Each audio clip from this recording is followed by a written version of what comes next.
Indeed, indeed. And CJ, I see you had your hand raised. Feel free to unmute, or you can shoot it in the chat box.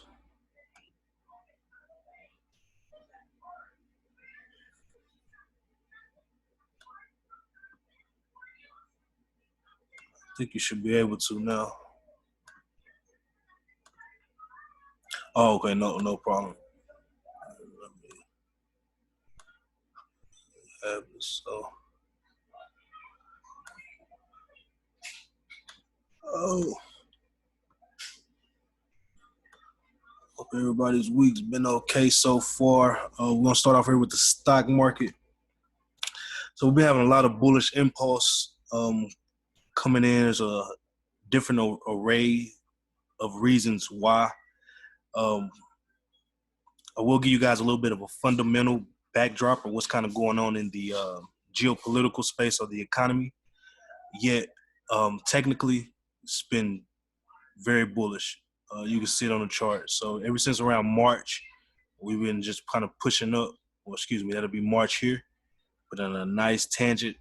A lot of, I would say, euphoria in the market.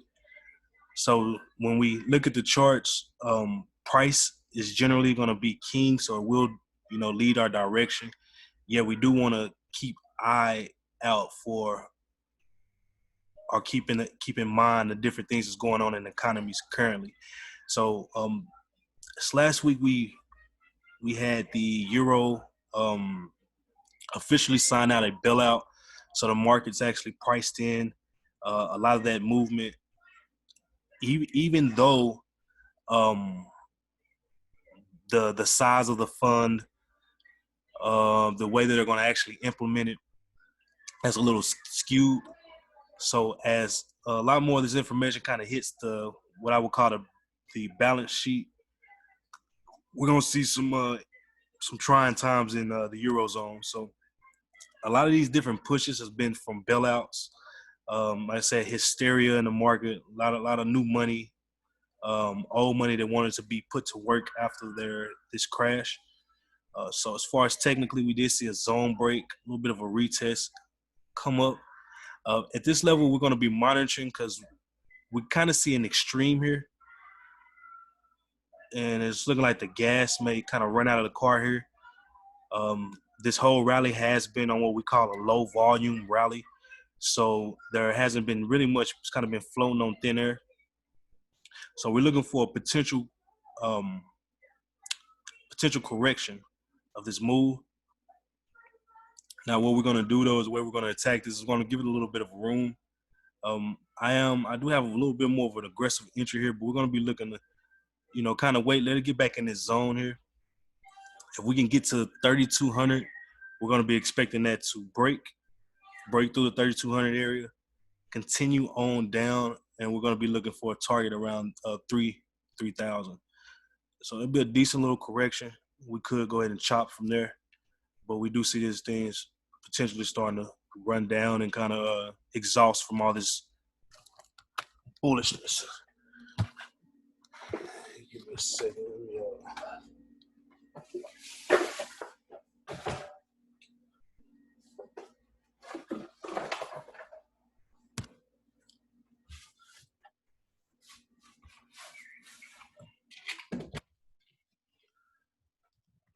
Lock myself in this room. Youngster has a hearing problem. Show is sky right or super loud. So we potentially looking for a rollover of this either tonight or possibly tomorrow. And if we do get enough momentum, we start seeing nice solid red candles, we'll take this to the downside. Take a look on this 4 hour.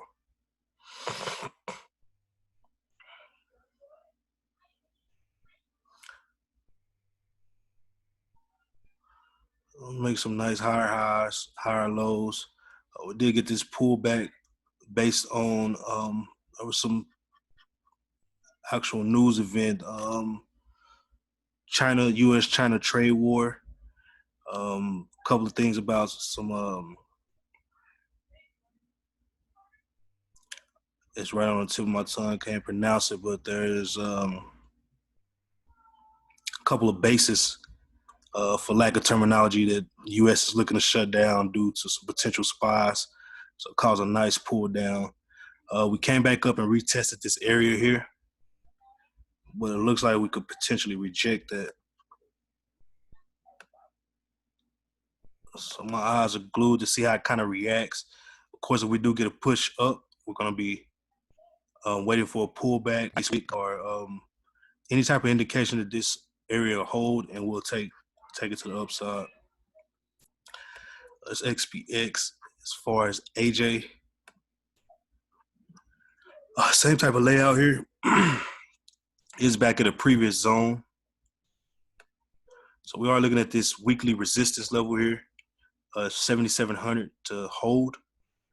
And we should start getting some momentum to the downside. Now we're going to play it a little more conservative. So we'll get down to the 74.80-ish area. We'll be looking to enter the market and ride this down. So previously we were looking at a wedge. I did a call on Monday where we were just looking at any area that the wedge broke out. If it came and broke out higher, we were going to go ahead and take that. If it dropped down lower, we would have been participating in this downside momentum. My bias was for it to go ahead and drop. But as I was saying with the stock markets, it's been kind of euphoric push. So it did break out to the upside. We didn't catch this in a group, but I did give the markup. So if anybody was watching this and kind of followed along, they were able to catch some nice pips on this move up. It's about 3 different pairs that was kind of gridlocked in the same pattern, and they all broke up to the upside. Nice potential. It's about 130 pips. So at this point now, we're seeing or looking for this momentum in the ADI to slow down and go ahead and give us a rollover. So we'll play this trade for 74.80. 80-ish, we'll look to sell. We are going to have a wide stop with this. Stop loss will be at around 70. Now we'll stop.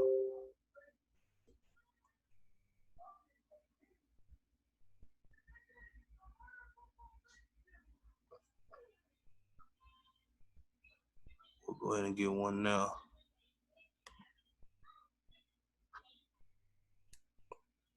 This particular trade will be about 150 pip stop, so you will need to risk light. Yet we are looking for about 400, 500 pips, or excuse me, about 600 pips to the downside. Target will be about the 70 area. Now, if this thing doesn't drop and it decides to break out again, we're going to be looking to sell into that buying. So we'll be looking at a higher area, probably about 77.30-ish, 77.50-ish. We'll be selling into whatever bullish momentum, looking at it as an exhausted move up. A lot of our trading is going to be reversion to the mean trading. So we're looking for overextensions and for price to correct itself. Generally, price likes to correct itself, is looking for a balance in the market between buyers and sellers. So we see nice pullbacks and retrace. If we do get, price to push up, stop loss at that point will be around 78.30-ish. From probably an area around 77.50-ish. Be a little tighter of a stop, and we're still going to be looking to run it down to about the 70 level. So more pips if we do continue to push up. We get some nice candlestick structure or candlestick, nice red candles. We'll go ahead and participate in this trade around 74.86. Next trade we're looking at, we'll go ahead and jump into some dollar pairs. I got 2 more pairs here, and then we'll jump into a few methods that we like to use in our group. We'll take a look at ADI USD.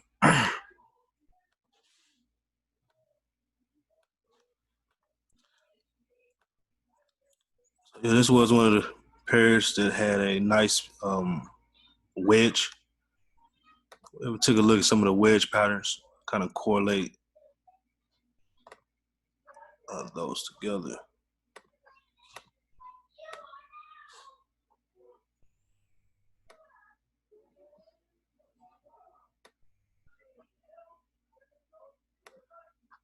Pretty much the same thing as AJ. Technically, though, when you look at IDUSD, bullish all day, but with our fundamental backdrop, we're looking for fundamental extremes. So we'll be seeing this thing, we see it potentially go ahead and drop. Looking to play this about 70, 80. We'll give it some room to drop, break some, clear some of these round numbers, so we don't get sucked into the choppiness of the market or the round numbers. So we look at 70, 80. And we're going to try to ride this thing. First stop will be around 69, 65, 30-ish will be our final target. And then there's also a potential, we're looking to, along the way, add entries to this order. So we'll probably add another entry at 68.80. And see if we can get this thing to ride on down. While we're in AUD, that does bring me to GA. I marked this up earlier today, and it's kind of respecting it. We've been watching GA for a couple days now. Did get a final push. The GBP is historically oversold. AUD is historically overbought. So we're looking for those statuses to kind of flip in the market. We're taking this actual wick here. So, we're taking this actual wick as an indication of exhaustion. So if we can get this back up above yesterday's open. So we'll notice yesterday's open about here. We gave it a little bit of a room. So 68, right around 69, or excuse me, 7,900. 17900. We'll be looking to enter this trade. And we're definitely expecting with the levels, we're looking to long-term get up to about 190. So it'll be a real nice trade, real long-term, slight, small risk to reward. Stop loss like a little beneath this wick. About 130 pip stop. But we're looking for returns, potential 1,000 pips within this trade. So we're gonna see it progress. Kind of wanted to give us a turn here. Just a lot of news factors that came in and still pushing it down, but looks like we're gonna have some resistance at this level. We're gonna ride this thing back up. So all these trades I'm gonna send out in the members group. You guys kind of monitor how they play out and enter accordingly based on any methods or strategies, any time frames, and we'll kind of watch them play out. So since we skipped around here, we'll look at a couple dollar pairs, a couple more dollar pairs, and then we'll jump into a couple things I wanted to dive into today.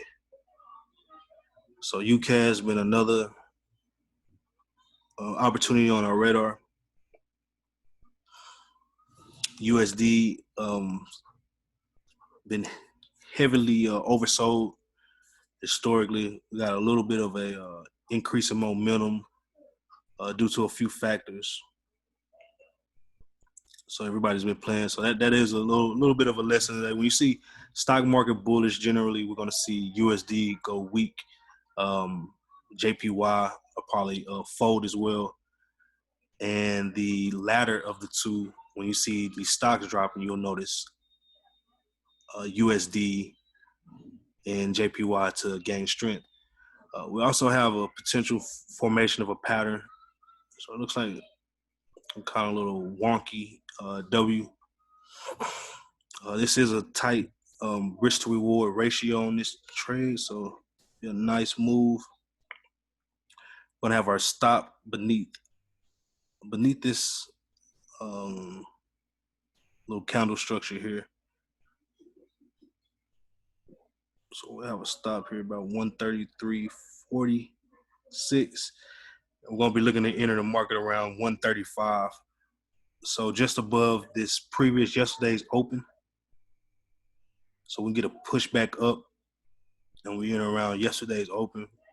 We should have enough momentum to continue to push us up.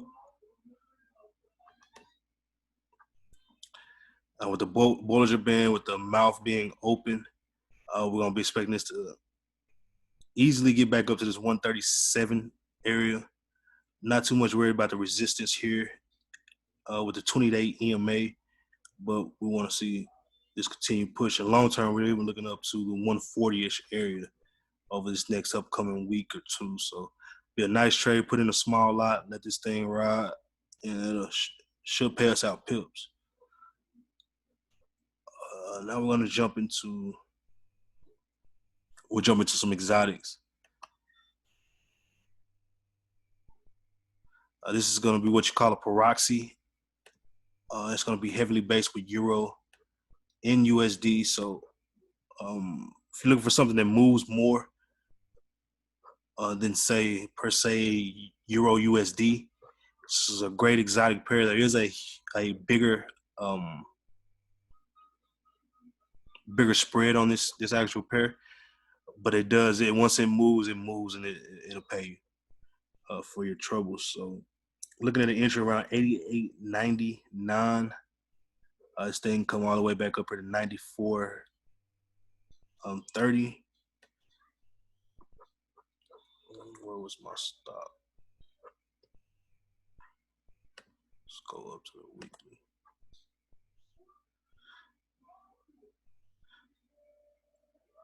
Another tight stop opportunity. So 39.54, just from the naked eye.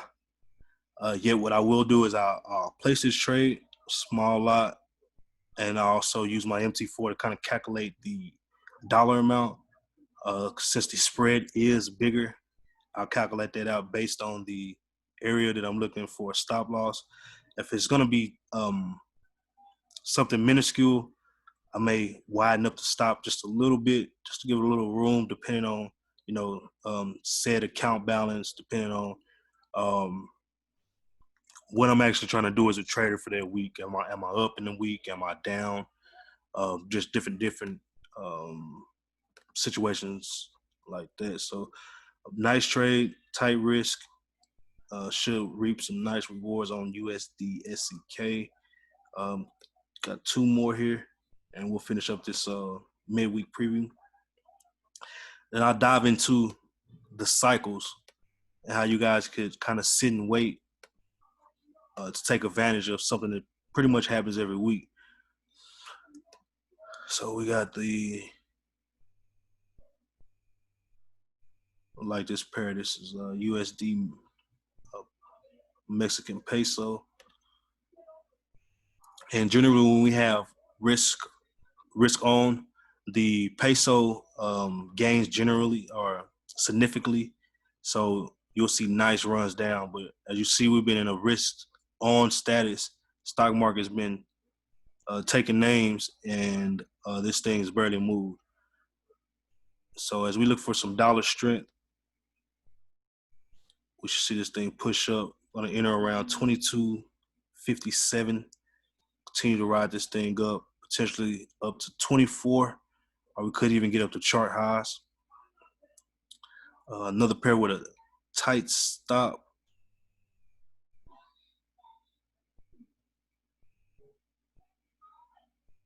So yeah, we'll be looking beneath this wick here. Give it a little room. But all these trades are pretty high risk to reward ratios, 1 to 3. So losing the trades, we catch 1 or 2 of these, gonna pay us out for the weeks, for the next couple of weeks. Trade here, another one, the dollar and the Turkish lira. We're gonna be looking to stop right beneath this little double bottom here. It's been kind of gridlocked in this little area range here. We did get a small little poke through, a little breakout. We're looking to push this thing back up. And we should get chart highs. Let's take a look. Probably get up here to chart highs.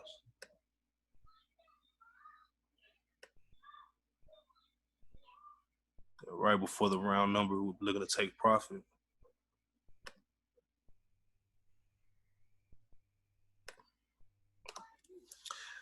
So we set up last night with a couple of different trades. Some of them like GU, it dropped nice for about 100 pips, and it pretty much retraced all that move. So we got in. It's kind of what the market's been doing. It's been pretty choppy. We'll get a nice run. That's what it won't be example. So we'll get a nice run, and then it'll pull back. So it's kind of been scalpers territory per se, yet we don't see the longevity in scalping. So we like to set up the moves like this, and then we can also always enter in multiple entries as the trade progresses. We could take profit, wait for the pullbacks, get back in the trade, and actually ride the wave. It's a little bit easier, less stressful if you can kind of get a determination of your bias. Do you want to be long or short? And then you're able to manage these trades throughout the progression. So, no matter the trade comes up here, drops back, your bias will still be long because it hasn't hit your stop level. So, you can potentially add in depending on the momentum and the size of the candles. Another small or another bigger position as this trade drops may progress.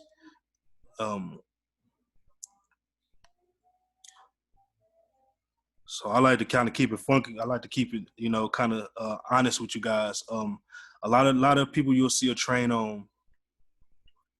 they'll train on what I call it's like 2020 is hindsight. So it's easy for me to draw up levels, to draw different things, show you guys patterns, and be like, hey, if you would have just bought here, this would have happened. If you would have just sold here, this would have happened. If you would just wait for the break of the trend line, we all know that, price doesn't work like that. What you want to know to become, a whatever goals or ideas you have for your trading career, you want to get to the point to where you learn how to trade this right side of the chart. There's going to be a lot of subjectiveness, a lot of probabilities, and 1 ounces. Excuse me, I'm looking at something now. So, I kind of remove the fluff with you guys. I don't, which is good for y'all, but I could probably bad for me. But instead of showing you, different little patterns and tell you, this and that, we're going to learn how to trade this right side of the chart. The way you want to do that is kind of similar to some of the things I was just talking about, like understanding your bias, understanding when you learn your strategy. The only way you're going to be able to gauge is by having the statistical data, which would be if every time I bought here over the last 2 weeks, when the Bollinger Band touches the bottom, how many of these trades did I win? It is a little nuance to that because it comes back to self. I know we probably all are. The longer you trade, you're going to notice that there's certain trades that you may take where you see it come down here, you see it pull back, and you want to just snatch your money. And then you come back and you look at the trade and you're like, man, I could have had double, triple that profit. So you get to the point to where you have the mind frame of allowing to let these trades run, allowing to progress. So over your sample size, you have real statistical data of, do you have an edge in the market? So you start realizing that, okay, I may only win, say, 40% of the time, but that 40% of the time, I'm winning a lot more than what I'm losing. That's the real key to trading, is to be able to get to the point to where your wins are going to outweigh the losses. So whatever strategy you're using, you're going to notice that, say I win 4 out of 10 trades, doing this same exact method in this same exact way. That's building your sample size, and is going to ease you being able to pull the trigger. So you're going to know, no one really, and that was my key point to this. No one really knows. The market really does have a sense of randomness to it. You're dealing with human psychology. On the backside, even though there's bank traders, there's retail traders, there's somebody that's pushing a button. Even with algorithms are coded for human, to give you an experience of human discretion. So there's somebody that wrote that code, somebody's strategy that's actually written in the code. So we're really looking at human psychology on this chart. We're looking at fear and greed. So once you start looking at that perspective, deeper than typical chart patterns, these different indicators, the market comes in what I call 3D or 3 dimensions. It really goes up to 5 different dimensions of trading. So we won't dive too deep or go too advanced to that, but key points from this is start kind of looking at this as the ideology of as these different areas as traders, and not say per se support lines or resistance lines. Look at it as, okay, if I'm here and I have millions of dollars I want to put in the market, would I want to sell at this cheaper point, or would I want it to be a seller somewhere up here? So you start asking yourself like critical, it's like critical thinking skills. You start asking yourself, and then it ties into what we call a supply and demand model. So that's going to be kind of the scope of we go as far as we kind of dive into some of the fear and greed models. I'll do you one better. I'll actually show you guys a chart that we can use as an indicator on fear and greed. This is going to be the VIX. So some of the realms we're going to be diving in as you guys, we learn with each other and trade with each other. It's going to be not necessarily just Forex, but a chart is a chart. So as you get the idea and the concepts of fear and greed, it translates over to, and also money flow translates over to different markets and different assets. And it'll remove it to give you guys a lot more consistency and remove a lot of the retailness. So this is the fear and greed indicator. When we see this thing go up, stock markets generally come down. When we see this down, stock markets go up. So this is kind of the gauge of what most traders, banks are actually feeling or moving in the market. So we use things like this, the VIX, to kind of gauge what the stock market does. And that in turn allows us to gauge what other currency pairs from a model of currency flow. So it's called money flow. You're going to see here's called also as risk on flights to safety.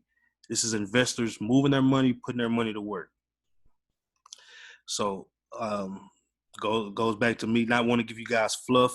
It gets simple because instead of you having to be so glued into the charts trying to find the latest strategy, the latest indicator, you start looking at the full concept of the way that economics kind of work in a sense. And this really is all the chart is, economics at work. So that does bring me to cycles. And we generally see cycles in the market. Let me find a good pair that this will show up on. It's been pretty choppy, but we can probably find one. Saying at the beginning of the call, you generally have a cycle that happens every week, that happens pretty much every week. Let me put on some day breakers real quick.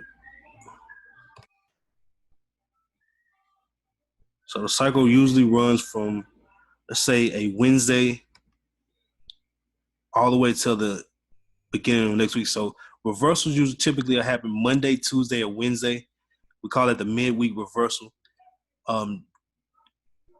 Once that does happen, the price will generally run in the same direction until the next week, midday again. So I'm going to draw up an example here and show everybody what I'm talking about.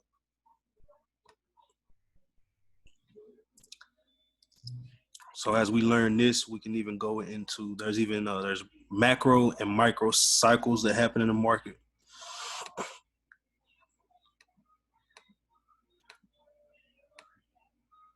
So you guys will start learning when, because there's even one I use that happens pretty much on a daily basis. with the New York Stock Exchange open, and it's just a pretty quick, short little entries. Catch you a nice little move up, and you get out the market.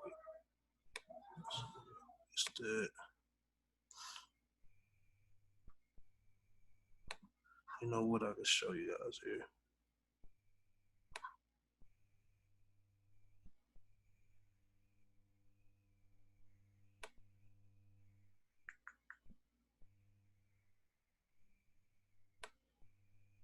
So I know I went over kind of broad scope. Let me get a one in the chat box if everybody's kind of still on board with me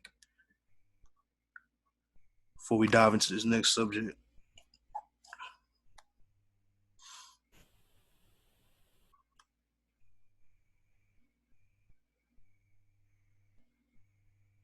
Give me a one if you're with me, a two if we're gonna have to keep diving in, and we'll revisit some of these areas. Okay, cool. I got some ones popping up. Is anybody familiar with the midweek cycle?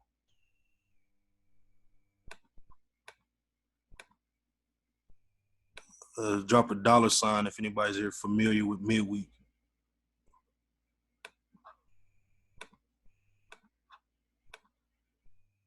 Okay, no problem. Yes.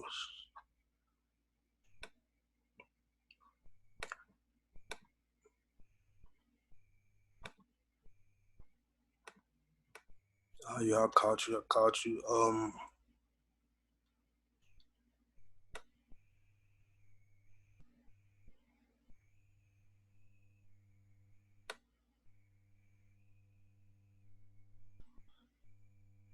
I don't want y'all to think I'm cherry picking, but it has been just choppy in the ranges. It's been an uptrend these last couple of weeks, so we'll try to find a good example.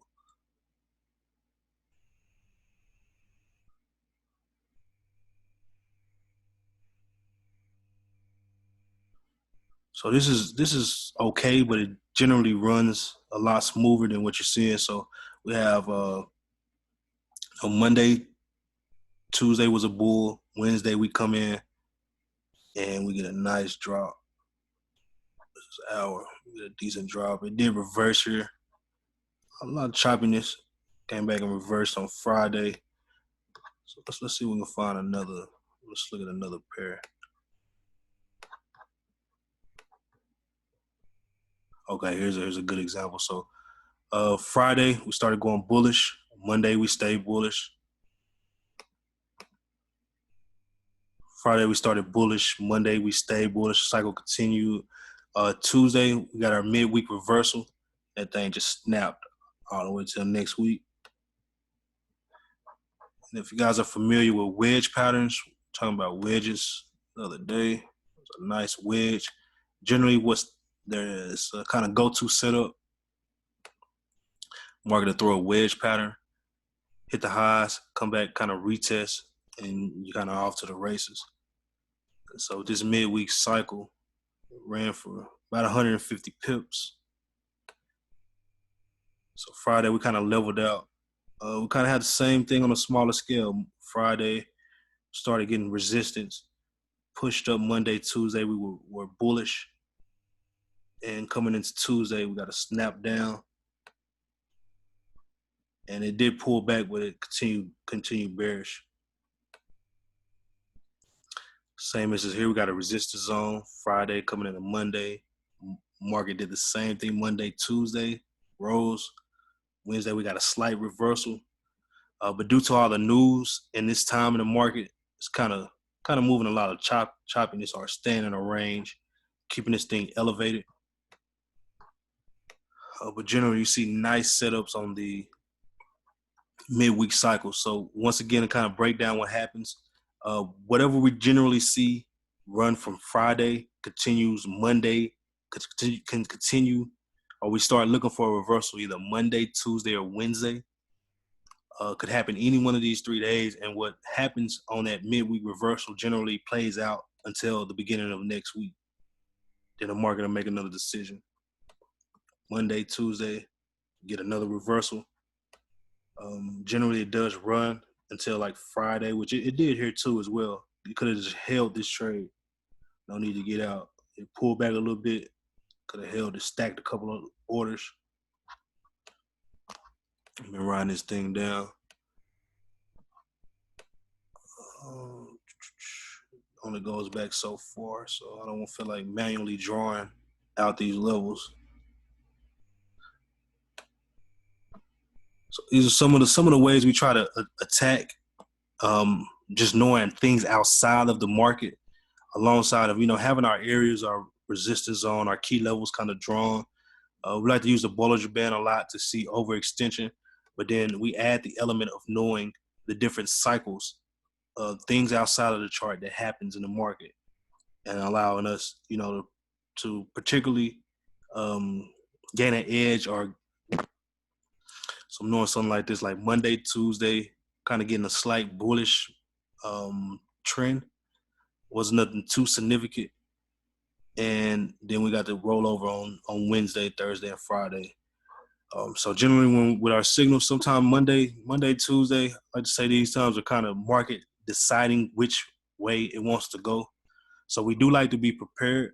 So we may, say we may get a trade, and we're looking at, based on these levels, we're looking at price to continue to drop for the midweek reversal through Thursday. So what we're trying to do is get into the market.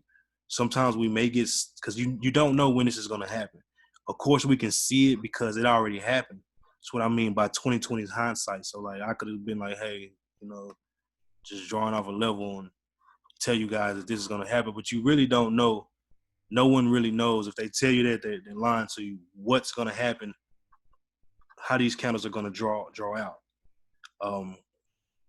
I.e., the fiasco with the China spies. No one knows that these things are going to just pop up. The patterns do work in a sense, but I err with caution, as are they self-fulfilling because of the way that the human mind quantifies patterns in general, more than trying to use them as predicting patterns. That goes back along the trade and the right side of the chart. So we may get in on a Monday, may get stopped out, but as long as we're kind of have our ideal, going back to our trading plan or even our trading journal, we can kind of keep track of the probabilities that we have at play. So I don't mind taking a loss. I already know, maybe sometimes I run, depending on how I'm running in the market, I can get up to a 70%, 80% win rate. The thing is, though, that doesn't equate to making money. We're in this to make money, not just pad our stats and say we're winning, because it's hard to explain it to people, but trust me, you can have an 80% win rate and still not make money, depending on how you're getting in and out of the market. Are you getting in, hopping out, not equating for your inevitable losses? Because you will have where the market just pokes out. Like, we knew the direction here Friday. We knew it was going to drop, but it kind of rose up a little bit more. Could have been a little bit more cautious and maybe wait for a signal. But it's just how the market is. Like, we can see that now that the market has already played out. We've seen what was going to happen. But at this point, those candles wouldn't have been filled. Some of the textbook things we were taught to look for when first trade would have been in an upswing. It looked like it kind of broke a level here. So, I mean, it could have been looking bullish the whole way, and it come back and snap it against you. So we don't know. So probability is key. Having, a set size that we're risking, risk to reward. For every dollar, I like to get back at least $2, at least $3. So I do, put my lot size accordingly based on the capital size. And then I know that I could lose up to 7 trades, win 3. And as long as I let them do what they're doing, I'm not coming in and getting out as soon as it pulls back, things like that. Within due accord, because sometimes the market is going to speak to you. It's going to tell you that, hey, get out, cut it short before it comes and it drags against you, and now you're in the bog. I'm just trying to hold it, or you're just trying to. So, like, instance here, if I would have got in with a nice entry here, I seen it drop, I seen it pull back. When I first started trading, I would be like, man, I'm just going to take the profit. But seeing the wicks here, seeing that I have, this 20-day EMA, and also knowing where my stop loss is placed. So my stop loss may have been way up here. I'm gonna say, hey, I have these different levels. I see where price came up, drop. I see this area here where there was congestion here, drop. I'm gonna go ahead and hold this thing. I'm already in the positive. There's no reason for me to run out this trade just because I feel like, I gotta take the money or it's gonna get away from me. Doing things like this, the market rewards you because that's what it's psychological. It goes back to psychology. They're playing games with different entities or traders. It's like a chess move you see unfolding on the board. So a lot of people, they either spiked out, people that got in late, they push it against people that's over leveraged. You just can't you can't stand in the fire. So then, they'll run it up, hit everybody's stop or get people out, and then move it in the original direction. Nice drop for, 100, 150 pips. So you got to stand on your square. Keep risk first. I'm going to keep nailing it. I keep saying it. But if you're able to get some of these philosophies, it'll take you a lot further, and you'll see the compounding effect in your chart from a day-to-day to a week-to-week basis. So that's the real goal for us, to kind of compound them at the end of the day. You don't have to take on much risk to get a big return. And that's the kind of facade I want to break for you guys, because when you come in, you kind of, it's like the casino, like hit the pull the lever, drop the money in and see what it does. But as you get more skilled and attuned to the market, you learn that you can, you don't have to, instead of playing dollar slots, you can play penny slots. And that's a bad analogy because I don't equate this to gambling at all. But the industry does give it a casino effect. So you see everybody dropping alerts, dropping signals, dropping profits. And it makes you say, hey, psychologically, it messes with you. So you got to learn how to block out the noise to progress in your trading. Focus on what you're doing, stick to your guns, and you start noticing like that small penny lot has brung you, $150 this week from you being strategic, getting in and out, compounded up. Now said 150 added to your account, you got $300-$400. And I know this works because I did it. I took, it wasn't such a small amount, but I have took a couple hundred up to a couple thousand. But I took a couple thousand up to 5 figures about a year and a half ago. It was small. It wasn't nothing amazing, but it is nice to have your money grow like that. Have a nice little nest egg.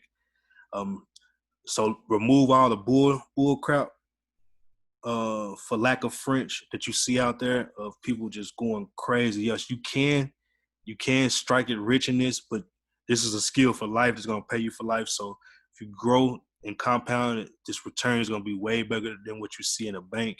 You're controlling your own risk, or sometimes you may want to put a little bit more on the line and achieve some growth. And as it gets nice, as it gets very lucrative as the amounts grow up, because then you're able to live off of your trading profits. So it's probably as deep as we'll dive for today. I want to kind of give you guys a cycle once again. Last time, we'll reiterate that Monday, Tuesday, Wednesday, you're looking for a potential reversal. Generally, we like to look at Wednesday for the midweek reversal. That continues all the way till Friday. Then the market kind of resets. Whatever's happening on Friday, we'll continue to see it to run into, once again, Monday, Tuesday, Wednesday. And you guys also see the wedge pattern I started showing this week play out. And it's a great combo to kind of watch for a move. So it is a good pattern. See them test the highs, come back, retest the wedge, drop. Drops till Friday. So that is one pattern I like. I like triangles and pennants.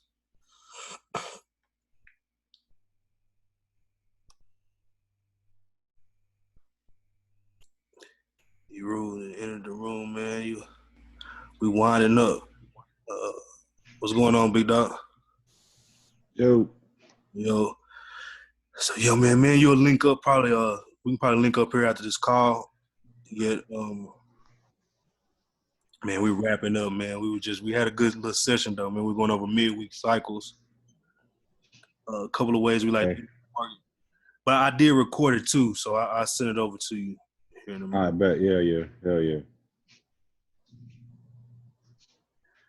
Before we jump off, anybody any questions on anything we went over tonight? Any pairs? I'm gonna send all these markups out.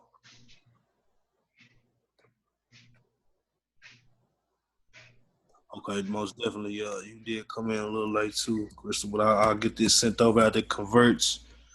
I'll throw it up online, but looking to kill the rest of this week, y'all. We got some nice setups brewing for midweek, and let's catch us some pips. Appreciate everybody's time, though. Peace and blessings. I'm catch y'all in the next few.